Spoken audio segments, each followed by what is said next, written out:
So this evening we're going to look at a reflection on three things: awe, wonders and generosity. And I believe these three things are very much linked together. And I'll come on to that a bit later. But first of all, I think the thing we need to recognize straight away is that awe, wonders and generosity, things that are talked about a lot when we look at this passage, come from the devotions and the foundation of the devotions that we've already looked at over the past few weeks. So these aren't things that just happen. These are not just random occurrences. And I think, when many people search for miracles, search for things to maybe happen that are awe-filled and wonder-filled, actually what they need to look at is not this is what happened in the early church. They need to look at what the early church was doing in order to see these things happening. So in effect, what we're looking at tonight, what we're reflecting on tonight, are the outcomes of the devotions that we've spent some time on. So remember those four key practices that the early church were engaged in: the devotion to the apostles' teaching, the core doctrines of faith, the teachings about Jesus' life, death and resurrection, the spiritual food that anchored their identity in Christ, that gave them purpose, that gave them meaning, that knew who they were and whose they were. The fellowship, devoted to fellowship, that koinonia we talked about, again, that depth of fellowship, that depth of being together, not just for friendly gatherings, but the deep sharing of life, the partnership with each other, the communion born from a shared faith. So that depth of fellowship, we moved on to breaking of bread. Again, we talked about that could include communal meals and being together around a table and relationship, but also implying very much that there should be a celebration of the Lord's Supper, a central act of worship and remembrance. And this devotion to prayer, the individual prayer life, the corporate prayer life, the being together in prayer, this communication with God, this relationship with God, this source of strength and this source of unity that they found. And it's from those foundations that then we get to these outcomes. And we see in verse 43 that everyone was filled with awe at the many wonders and signs being performed by the apostles. So, when I think of wonders and signs, I don't know what immediately springs to mind. Sometimes, I have to be honest, in my head would spring a meeting with miracles taking place, possibly, sort of lots of people, big gathering, and God just seemingly moving in such a powerful way. But I think there's far more to it than just that. And I think also, I would say that the wonders, signs, and the awe of God is linked very much also to the generosity. These things, I think, come together. They're not standalone things. This is God working in different ways through generosity, but also through awe and wonders through signs. The miracles helped people to see that the apostles' message about Jesus was authentic. There was lots of claims, lots of religious claims in the ancient world, but these were tangible displays of divine power validating the gospel of Jesus Christ. And this all was more than just for entertainment. This was a holy fear of the Lord. This was deep reverence. This was respect for his manifest presence. This wasn't just a social club gathering. This was a community of people where God was visibly at work.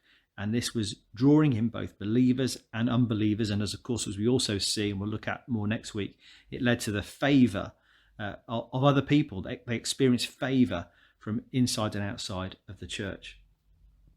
But I want to also just look at this issue of generosity, because I think, as I said, these things I think are linked. The awe and wonders, they flowed into this generosity. And let's be honest, this is probably the most challenging part of this whole passage. When we think about believers together, having everything in common, selling property, selling possessions, giving to everyone in need, that's such a powerful expression. That's a miraculous expression of the fellowship they were experiencing, because it meant they saw their possessions not as their own private property, but this was communal resources belonging to God, but used for the good of each other. Let's also remember that this act of giving, this act of generosity, was not a forced act. There wasn't a rule or regulation that said you must do this, but this was a voluntary act. But it was motivated from these devotions. It was motivated from a unified heart and a deep care for each other, not by an external command, but because they were devoted to the things that we've spoken about, the practices that we've already talked about.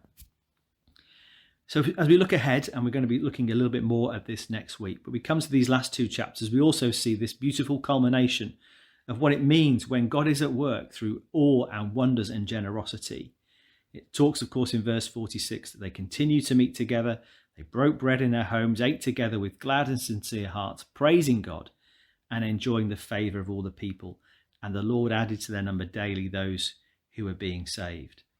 So in a sense, the awe, the wonders, the generosity also provided this picture of joy, of unity, of growth, of a life together, worshipping in public, worshipping in the temple, but sharing also their life together in private in their homes. I love the fact that this talks about meeting together in their homes, breaking bread together in their homes, but meeting together also in the temple courts. There is this private and public side to their faith, which is so important. They were generous in public, they were generous in the big, but they were also generous in the small. And this devotion, this generosity, they were so attractive that God was adding to their number. This wasn't something, I don't believe it was a strategy for church growth. This was just following God's command and being devoted to him, and then seeing the expansion of his kingdom in the places that they lived and resided.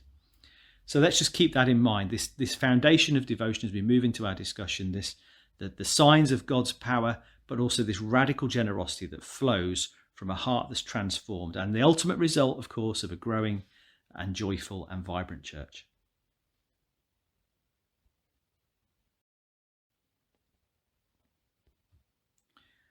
So for our discussion tonight, I just want to focus particularly on this cause and effect relationship in this passage, the devotion to the four practices that we talked about, but then this powerful witness emerging, the awe and wonders, a proof of God's presence leading to this extraordinary level of generosity. So how do you think awe and wonders and generosity are a natural result of a devoted community? And then maybe let's talk a little bit more about this really difficult and challenging part about this phrase, all the believers together having everything in common. Maybe talk about what it does mean and what it doesn't mean. So maybe think about, the fact that it's voluntary, it wasn't forced communism. What does it mean and what does it not mean? It'd be really good to look at that.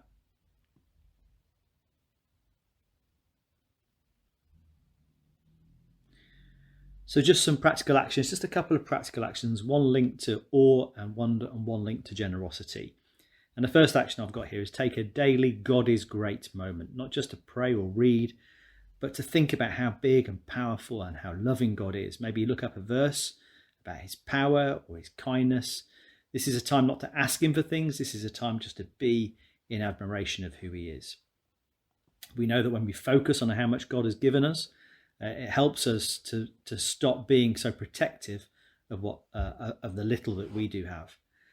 And then maybe think about maybe the next wage that comes into your bank account, maybe pension, whatever it might be, and just think about setting aside some of that into a fund, maybe a separate fund, maybe a separate account, just something that's there for meeting some unexpected need that might occur within the church family. And you can say, well, if someone has car trouble, someone is short on rent, that you've got this opportunity to act immediately without having to think twice about have I got enough money. So just a practical thing that you could do is have a sort of separate fund for those emergency needs that might occur.